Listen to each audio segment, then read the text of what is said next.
நிலையத்திலிருந்து விடுதலை.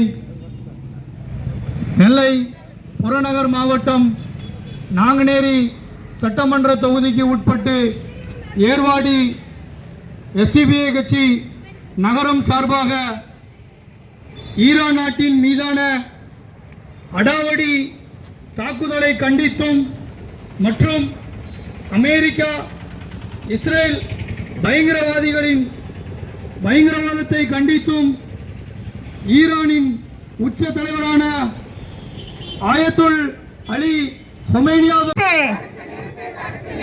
நிறுத்து நிறுத்து போரை நிறுத்து.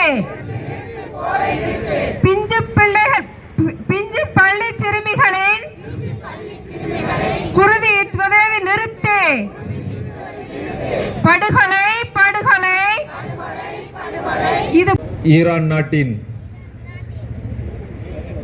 உச்சபட்ச தலைவர் உயிர் தியாகி ஆயத்தல்லா அலி கொமேனி அவர்களின் படுகொலையை கண்டித்தும் அமெரிக்கா மற்றும் இஸ்ரேலின் அத்துமீறிய அடாவடித்தனத்தை கண்டித்தும் எழுச்சியோடு நடைபெற்றுக் கொண்டிருக்கக்கூடிய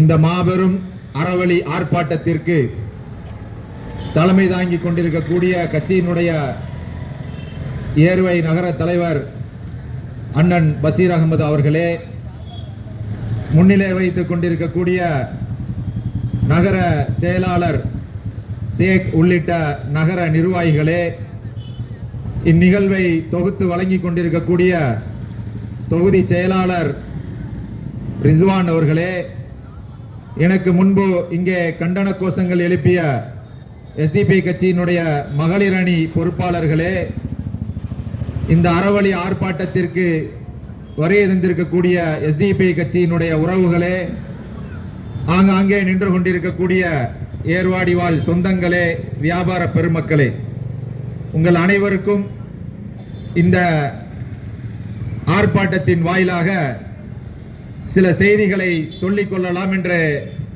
இந்த அறவழி ஆர்ப்பாட்டத்தை இங்கே நாங்கள் நடத்தி கொண்டிருக்கின்றோம். அன்பார்ந்தவர்களே, பிப்ரவரி 28ஆம் தேதி ஈரான் நாட்டின் இறையாண்மையை தகர்க்கும் விதமாக இரத்தக்கரை படிந்த இஸ்ரேலுடன் அமெரிக்கா கைகோர்த்து கொண்டு ஒரு அநியாயமான ஒரு சர்வாதிகார தாக்குதலை ஈரான் நாட்டின் மீது அமெரிக்காவும் இஸ்ரேலும் நிகழ்த்தியுள்ளது. அமெரிக்காவின் அச்சுறுத்தலுக்கு அஞ்சாமல், அடிபணியாமல், மண்டியிடாமல் வீர மரணம் எய்திய உயிர் தியாகி மர்ஹூம் ஷஹீத் ஆயத்துல்லா அலி கொமேனி அவர்களின் உயிர் தியாகத்தை இங்கே போற்றி வல்ல இறைவன் அவர்களுடைய உயிர் தியாகத்தை பொறுத்து கொள்ளட்டும் என்ற பிரார்த்தனையோடு என்னுடைய உரையை ஆரம்பம் செய்கின்றேன். அன்பார்ந்தவர்களே, சர்வதேச சட்டங்கள் என்று இருக்கக்கூடிய எந்த ஒரு சட்டத்தையும் மதிக்காமல், ஐக்கிய நாடு சபைகளுடைய எந்த விதிகளையும் பின்பற்றாமல், இன்னும் சொல்ல போனால் அமெரிக்காவினுடைய அதிகார சபைகளிலே எந்த ஒப்புதலையும் பெறாமல் அமெரிக்காவும் இஸ்ரேலும் சேர்ந்து ஈரானுடைய இறையாண்மையை ஒரு நாட்டை ஆக்கிரமிப்பு செய்தது என்பது அப்பட்டமான சர்வதேச போர்க்குற்றமாகும். அதோடு சேர்த்து ஒரு நாட்டினுடைய உச்சபட்ச தலைவரை கொன்று குவித்தது என்பது ஒரு அக்கிரமான படுகொலை. எனவே இந்த படுகொலையை உலகமே கண்டிக்க வேண்டும் என்பதுதான் யதார்த்தமான உண்மையாக அரணாக இருக்க முடியும். இன்றைக்கு இந்த ஆர்ப்பாட்டத்தை எஸ்டிபிஐ கட்சியும் உலகில் இந்தியா முழுவதும் அல்லது உலகத்திலே பல்வேறு பகுதிகளிலும் இந்த போரை நிறுத்துவதற்கான ஆர்ப்பாட்டங்கள் நடந்து கொண்டிருக்கக்கூடிய சூழ்நிலையில் இன்றைக்கு சில செய்திகளை இங்கே நாங்கள் பகிர்ந்து கொள்ளலாம் என்ற சிந்தனையோடு தான் இங்கே இந்த ஆர்ப்பாட்டத்தை நாங்கள் நடத்தி கொண்டிருக்கின்றோம். அன்பார்ந்தவர்களே, அமெரிக்காவினுடைய அதிபராக இருக்கக்கூடிய அதிபர் ட்ரம்ப் தான் பதவியேற்ற போது அல்லது ஆட்சிக்கு வருவதற்கு முன்னாடி உலகிலே எங்கெல்லாம் போர்கள் நடந்து கொண்டிருக்கின்றதோ, முடிவில்லாத போர்கள் எங்கெல்லாம் தொடர்ந்து நடைபெற்றுக் கொண்டிருக்கின்றதோ, அந்த முடிவில்லாத போர்கள் அனைத்திற்கும் நான் முற்றுப்புள்ளி வைப்பேன் என்று சொல்லி ஒரு வாக்குறுதியை அளித்துதான் அமெரிக்காவினுடைய அதிபராக பொறுப்பேற்றார்.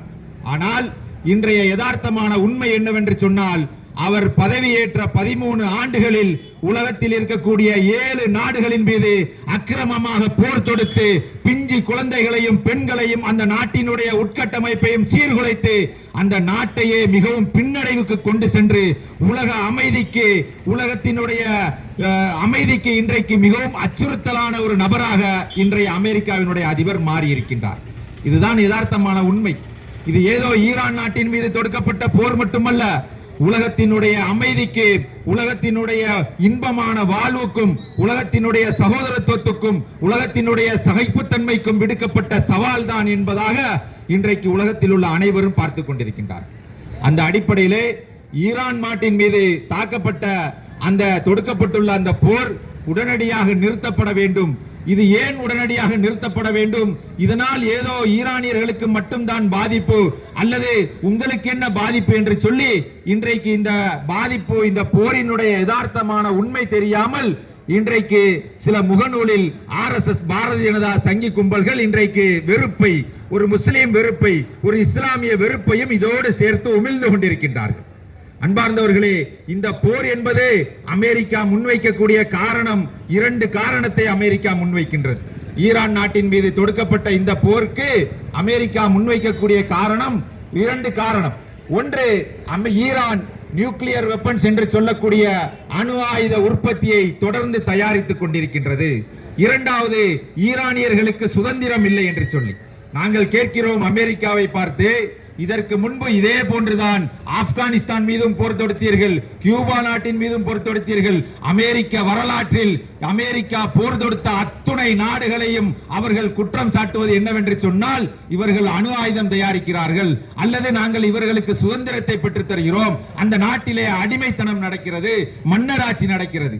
நாங்கள் கேட்கிறோம், மன்னராட்சி அல்லது அடிமை முறை இருக்கக்கூடிய உலகில் உள்ள பல்வேறு நாடுகளிடம் அமெரிக்கா கொஞ்சி குழாவும் போது ஈரான் மீது மட்டும் தாக்குதல் நடத்த காரணம் என்ன? எனவே இவர்கள் சொல்லக்கூடிய அத்துணை பொய். இதே போன்றுதான் ஈராக் மீதும் சொன்னார்கள், இதே பொய்யை தான் ஆப்கானிஸ்தான் மீது போர் தொடுக்கும் போதும் சொன்னார்கள். பிறகு உலகிற்கு தெரிய வந்த உண்மை என்ன? ஈராக்கில் அப்படிப்பட்ட எந்த அணு ஆயுதங்களும் இல்லை, ஆப்கானிஸ்தானில் ஒசாமா பின் லாடன் எங்கேயும் ஒளியவில்லை.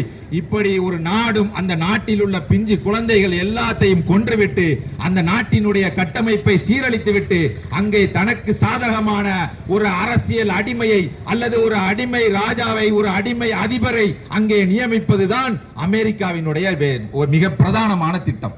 எனவே இந்த போரினுடைய மிக பிரதானமான நோக்கமே மேற்கு ஆசியாவில் தனக்கு சாதகமான ஒரு மறு கட்டமைப்பை, தனக்கு சாதகமான ஒரு ஈரானிய அரசை உருவாக்க வேண்டும். அதற்கு ஒட்டுமொத்த உலகத்தையும் அமெரிக்காவினுடைய நலனுக்காக பலி கொடுக்க வேண்டும் என்பதுதான் அமெரிக்கா இஸ்ரேலினுடைய மிக முக்கியமான நோக்கமாக இதில் இருந்து கொண்டிருக்கின்றது. அன்பார்ந்தவர்களே, இந்த போரை ஏர்வாடி நகரத்திலே இருந்து கொண்டு இந்த போர் நிறுத்தப்பட வேண்டும் என்று சொல்லி நாம் ஏன் குரல் எழுப்ப வேண்டும் என்று சொன்னால், இந்தியாவினுடைய தார்மீக பொறுப்பு, இந்தியர்களுடைய ஒவ்வொருவருடைய கடமையும் இதுவாகத்தான் இருக்கிறது. கடந்த காலத்திலும் இதுவாகத்தான் இருந்தது. ஏனென்று சொன்னால், அது 2வது உலகப் போரிலே இந்தியா எடுத்த மிக முக்கியமான தீர்மானம் அணிசேரா கொள்கை. அணிசேரா கொள்கை என்பதுதான் இந்தியாவினுடைய வெளியுறவு கொள்கையினுடைய தார்மீக மந்திரமாக இருந்தது. ஆனால் யதார்த்தமான நிலை என்ன? இன்றைக்கு அமெரிக்காவினுடைய அந்த இஸ்ரேலினுடைய அடாவடி தனங்களுக்கு நம்முடைய பிரதமர் நரேந்திர மோடி அவர்கள் மௌனம் சாதித்துக் கொண்டிருக்கின்றார்கள். மாறாக இதற்கு அவர்கள் என்ன செய்திருக்க வேண்டும்?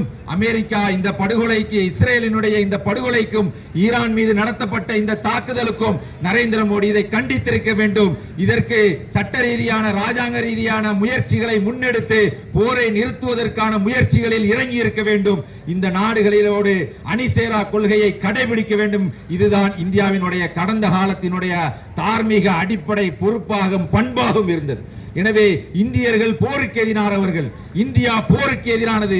இந்தியர்கள் அமைதிக்கு விரும்பக்கூடியவர்கள், இந்தியாவும் அமைதியை விரும்பக்கூடிய ஒரு தேசம். எனவே அதை முன்னிறுத்தி தான் நாங்கள் இந்திய பிரதமருக்கு இங்கே கோரிக்கை வைக்கின்றோம். இந்த போரிலே, இந்த போரினுடைய அமைதியான முயற்சிக்கு இந்தியா தலையிட வேண்டும். அமெரிக்காவையும் இஸ்ரேலையும் கண்டிக்க வேண்டும். சட்டபூர்வ சர்வதேச விதிகளை இதில் நடைமுறைப்படுத்துவதற்கு அத்துணை ராஜாங்க ரீதியான முயற்சிகளை இந்தியா முன்னெடுக்க வேண்டும். நாம் ஏன் இங்கே இருந்து கொண்டு இந்த குரலை எழுப்புகிறோம் என்று சொன்னால், இன்றைக்கு இந்தியா முழுவதும் 1 கோடி இந்தியர்கள், 1 கோடி இந்தியர்கள் இன்றைக்கு இந்த நாடுகளில் வாழ்ந்து கொண்டிருக்கின்றார்கள். இன்றைக்கு அது கல்ஃப் கண்ட்ரிஸ் என்று சொல்லக்கூடிய வளைகுடா நாடுகளாக இருக்கட்டும், அல்லது ஈரானாக இருக்கட்டும், அல்லது இஸ்ரேலாக இருக்கட்டும், அமெரிக்காவாக இருக்கட்டும், இவை அத்துணை நாடுகளிலும் சேர்த்து 1 கோடிக்கும் அதிகமான இந்தியர்கள் இருந்து கொண்டிருக்கின்றார்கள். அங்கே ஒரு போர் நடக்கிறது என்று சொன்னால் அது அங்கு உள்ள நபர்களோடு மட்டும் நிற்காது, அது 1 கோடிக்கும் மேற்பட்ட இந்தியர்களுக்கும் மிகப்பெரிய பாதிப்பை ஏற்படுத்தும் என்ற ஒரு உணர்வோடும் சேர்த்துதான் இன்றைக்கு இந்த ஆர்ப்பாட்டத்தை, அறவழி ஆர்ப்பாட்டத்தை இங்கே நாங்கள் நடத்தி கொண்டிருக்கின்றோம். அதோடு சேர்த்து உலக பொருளாதார ஒழுங்கு என்பது சீர்குலைக்கப்படுகிறது.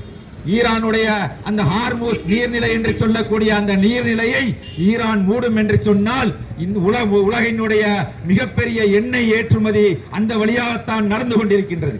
இதனால் என்ன பாதிப்பு ஏற்படும்?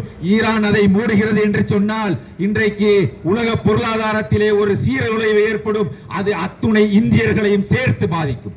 எனவே ஒரு நாட்டிலே போர் நடக்கிறது என்று சொன்னால் அங்கு அந்த நாட்டோடு சம்பந்தப்பட்டது என்று ஒதுங்கிவிட்டு சென்றுவிட முடியாது. அது ஒட்டுமொத்த உலக அமைதியையும் ஒட்டுமொத்த உலக ஒழுங்கையும் சீர்குலைக்கக்கூடிய நடவடிக்கை. எனவே இந்தியாவினுடைய இந்த தார்மீக அடிப்படையை கருத்தில் கொண்டு இதில் இந்தியா பின்பற்ற வேண்டிய நடைமுறைகளை இன்றைக்கு காங்கிரஸ் உட்பட அத்துணை அரசியல் கட்சிகளும் குரல் எழுப்பியிருக்கிறது. ஆனால் இந்திய பிரதமர் மௌனம் காத்துக் கொண்டிருக்கின்றார். எனவே அவர் இதில் தலையிட வேண்டும். இன்னொன்றையும் நாங்கள் இங்கே சொல்லிக்கொள்ள கடமைப்பட்டுள்ளோம். இன்றைக்கு முகநூலிலே வெறுப்பை கக்கக்கூடிய இந்த சங்கி கூட்டங்களுக்கும் இங்கே சொல்லிக் கொள்கிறோம். இது ஏதோ ஈரான் ஒரு இஸ்லாமிய நாடு, அதனால் ஒரு இஸ்லாமிய உறவோடு, ஒரு உணர்வோடு இந்த உணர்வை நாங்கள் வெளிப்படுத்தவில்லை. மாறாக உலகிலே எங்க போர்கள் நடந்தாலும் அதற்கு சில வியாக்கியானங்கள் வேற சொல்லுகிறார்கள். பகல்காமிலே தாக்குதல் நடத்த போது நீங்கள் எங்கே சென்றீர்கள் என்று சொல்லி, பகல்காம் தாக்குதல் நடந்த போது இந்தியாவினுடைய டெல்லி வீதியிலே அந்த தாக்குதலை கண்டித்து முதலாக போராட்டம் நடத்தியது SDPI கட்சி என்பதை நாங்கள் இங்கே சொல்லிக்கொள்ள கடமைப்பட்டுள்ளோம். எனவே அன்பார்ந்தவர்களே, இதில் அமெரிக்காவும் ஈரானும் இந்த போரை வலிந்து திணித்து இஸ்ரேலை அப்பட்டமாக தாக்கி இருக்கின்றார்கள். எனவே இவர்கள் உலகத்திலே இருக்கக்கூடிய சர்வதேச போர் குற்றவாளி என்ற அடிப்படையிலே ஈராக்கினுடைய அமெரிக்காவினுடைய அதிபர் ட்ரம்பும் அதே போன்று இஸ்ரேல் பிரதமர் நெதன்யாகவும் கைது செய்யப்பட்டு சிறையில் அடைக்கப்பட வேண்டும். உலக நாடுகள் இதில் ஓரணியில் ஒருங்கிணைந்து இந்த போரை தடுத்துவதற்கு முயற்சி செய்து முன்வர வேண்டும். அதில் இந்தியாவிற்கு தார்மீக பொறுப்பிருக்கிறது. எனவே இந்திய பிரதமர் இதில் சட்டபூர்வ சர்வதேச விதிகளை கடைபிடித்து போர் நிறுத்தத்திற்கு, அமைதிக்கு வழிவகுக்க வேண்டும். இதில் மௌனம் காக்க கூடாது. அமெரிக்காவையும் இஸ்ரேலையும் கண்டிக்க வேண்டும். எனவே இந்த அடிப்படையிலே செய்தால் மட்டும்தான் எதிர்காலத்திலும் இது இந்தியாவிற்கு சிறந்ததாக அமையும். ஏனென்று சொன்னால் இப்போதே அமெரிக்கா இந்தியா மீது விதித்த வரி நமக்கெல்லாம் தெரியும். இதற்கு முன்பு இந்தியா மீது அமெரிக்கா 50% வரியை விதித்தது. மாறாக இந்திய பிரதமர் என்ன செய்திருக்க வேண்டும்? அமெரிக்காவினுடைய பொருட்களுக்கு வரி விதித்திருக்க வேண்டும். ஆனால் இந்திய பிரதமர் என்ன செய்தார்? அமெரிக்காவில் இருந்து இறக்குமதி செய்யக்கூடிய எல்லா பொருட்களுக்கும் 0% வரி. ஆனால் இந்தியாவில் இருந்து அமெரிக்காவிற்கு ஏற்றுமதி செய்யக்கூடிய பொருட்கள் மட்டும் 15% வரி விதிக்கப்பட்டிருக்கும் என்று சொன்னால், இந்த வரிக்கு, இந்த விகிதத்திற்கு, இந்த மண்டியிடாத இந்த வீரத்திற்கு தான் ஆயத்துல்லா அலி கொமேனி கொல்லப்பட்டார். எதிர்காலத்திலே 140 கோடி இந்தியர்கள் இருக்கக்கூடிய சந்தையை அமெரிக்கா கைப்பற்ற வேண்டும் என்று நினைத்தால், அதற்கு இந்திய ஆட்சியாளர்கள் ஒத்துழைக்காவிட்டால் ஈரான் மீது நடத்தப்பட்ட தாக்குதலை அமெரிக்கா இந்தியா மீது எதிர்காலத்தில் நடத்தும் என்பதுதான் நிதர்சனமான உண்மை. இதை நீங்கள் குறித்து வைத்துக் கொள்ளுங்கள். எனவேதான் அதையும் சேர்த்து நாங்கள் கண்டித்துக் கொள்கிறோம். நீங்க வேணா இன்னைக்கு அமெரிக்கா கிட்ட சரண்டர் ஆயிருக்கலாம். எங்க பொருளுக்கு வரி வேண்டாம் எஜமா, உங்க பொருளுக்கு மட்டும் நாங்க ஃப்ரீயா விட்டுக்கிறோம் அப்படின்னு சொல்லி. நீங்க வேணா இன்னைக்கு ஒரு அடிமை சாசனத்தை, ஒரு அடிமை வியாபார ஒப்பந்தத்தை, 140 கோடி இருக்கக்கூடிய இந்தியர்களுடைய சந்தையை அமெரிக்காவிற்கு இலவசமாக தாரை வார்த்து இந்தியாவினுடைய உற்பத்தியை, இந்திய விவசாயிகளுடைய உற்பத்தியை, இந்திய பொருளாதாரத்தின் முன்னேற்றத்தை இந்திய பிரதமர் தடை செய்திருக்கிறார் அல்லது தடுத்து நிறுத்தி இருக்கிறார். ஆனால் எதிர்காலத்தில் வரக்கூடிய ஆட்சியாளர்களோ அல்லது இன்று இருக்கக்கூடிய நீங்களோ அமெரிக்காவினுடைய நலனுக்கு எதிராக இந்திய மக்களினுடைய அழுத்தத்தின் காரணமாக அமெரிக்கா வெளியுறவு கொள்கையில், பொருளாதார கொள்கையில் இந்தியா ஒரு மாற்றத்தை, முடிவை எடுக்கும் என்று சொன்னால் ஈரானுக்கு ஏற்பட்ட அதே நிலைமையை அமெரிக்கா இந்தியாவின் மீதும் இந்திய மக்களின் மீதும் தாக்குதல் நடத்துவதற்கு தயங்காது என்ற எச்சரிக்கையும் இந்த அறவழி ஆர்ப்பாட்டத்தின் மூலமாக நாங்கள் சொல்லிக்கொண்டு, உலகத்திலே அமைதி நிலவ வேண்டும், போர் ஒழிய வேண்டும், அமைதியை நிலைநாட்ட நாம் அனைவரும், உலக மக்கள் அனைவரும் ஒன்றிணைந்து அடாவடி அமெரிக்காவும் இரத்தக்கரை படிந்த இஸ்ரேலையும் கண்டிப்போம், ஒன்றிணைவோம், குரல் கொடுப்போம். ஜெய்ஹிந்த்.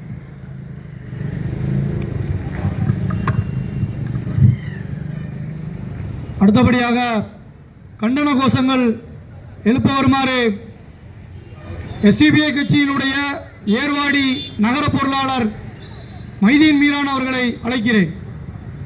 வன்மையாக கண்டிக்கின்றோம்.